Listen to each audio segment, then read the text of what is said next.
ഇന്തോനേഷ്യയിലെ ഒരു ജുമാ ദിവസമാണ്. അപ്പോൾ നമുക്ക് ഓരോ പള്ളികളിൽ നിന്ന് സാധാരണയിൽ ഒരു എത്ര രൂപ കിട്ടുമെന്ന് നോക്കിയോ. പോയിട്ട് പ്രത്യേകിച്ച് പണിയൊന്നും ഇല്ലാത്തതുകൊണ്ട് ജുമാ കഴിഞ്ഞിട്ട് കുറച്ചു നേരം സംസാരിച്ചിട്ടൊക്കെ നമ്മൾ പള്ളിയിൽ നിന്ന് പിരിയാറുള്ളൂ. സമപ്രായക്കാർക്കൊക്കെ ഭയങ്കര തിരക്കായതുകൊണ്ട് നമ്മളിത് സാധാരണ സംസാരിക്കാറുള്ളത് ഇവരൊക്കെ കൂടെയാണ്. ഈ പെട്ടിക്ക് കാവലിരിക്കുന്ന ആളാണ് അമീനക്ക, നമ്മളെ ബെസ്റ്റ് ഫ്രണ്ട്. എല്ലാ ജുമാക്ക് ശേഷം മൂപ്പര് നമ്മുടെ കൂടെ ഫോട്ടോ എടുക്കും. കൃത്യം 1 മണിക്കൂറിനുള്ളിൽ നമ്മുടെ വാട്സപ്പിൽ അത് അയച്ചിരിക്കുകയും ചെയ്യും. ബൈ ദ വേ കാര്യത്തിലേക്ക് വരാം. ഇതുപോലുള്ള മരപ്പെട്ടികൾ ഖുതുബ നടക്കുന്ന സമയം തന്നെ ഓടിത്തുടങ്ങും. നാട്ടിലിത് ചെയ്യാത്തത് ഖുതുബയിൽ കോൺസെൻട്രേഷൻ കൊടുക്കാൻ വേണ്ടിയിട്ടാണ്. നിസ്കാരം കഴിഞ്ഞാൽ പിന്നെ ആളുകൾ ഇങ്ങനെ പെട്ടെന്ന് കൊഴിഞ്ഞു പോയി തുടങ്ങും.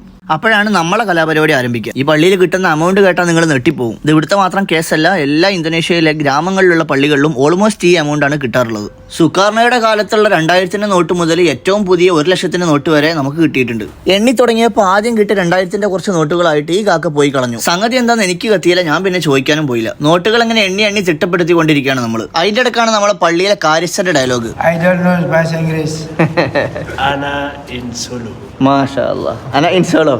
അവർക്ക് അറിയുന്ന ഇംഗ്ലീഷും അറബിയൊക്കെ മിക്സ് ആക്കിയിട്ട് അവർ നമ്മളോട് എന്തെങ്കിലുമൊക്കെ സംസാരിക്കും. പക്ഷേ നിങ്ങൾ പാസ്സായി ഇന്തോനേഷ്യ അറിയാതെ ഇവിടെ വന്നു കഴിഞ്ഞാൽ പെട്ടു എന്ന് തന്നെ പറയാം. ഇനി നമുക്ക് ഇവരെ കുറച്ച് കലാവിരുദ്ധകളൊക്കെ ഒന്ന് കണ്ടുനോക്കാം. പൈസ ഉണ്ടെന്ന് നോക്കി എവിടേക്ക് വെച്ചിട്ടാണെന്നുള്ളത്. കാരണം ആള് പ്രോ കൗണ്ടറാണ്. നമ്മളൊന്നും ഇല്ലാത്ത വെള്ളിയാഴ്ചകളിൽ പുള്ളി തന്നെ സ്വന്തമായിട്ട് ചിലപ്പോൾ ഇതൊക്കെ എണ്ണി തീർക്കാറുണ്ട്. എല്ലാവരും കൂടെ സംസാരിച്ചിരുന്ന് 10-20 മിനിറ്റ് ആയപ്പോൾ എണ്ണല് തീർന്നു. അപ്പൊ നമുക്ക് ഇതിന്റെ എമൗണ്ട് ഒന്ന് ചോദിച്ചു നോക്കാം.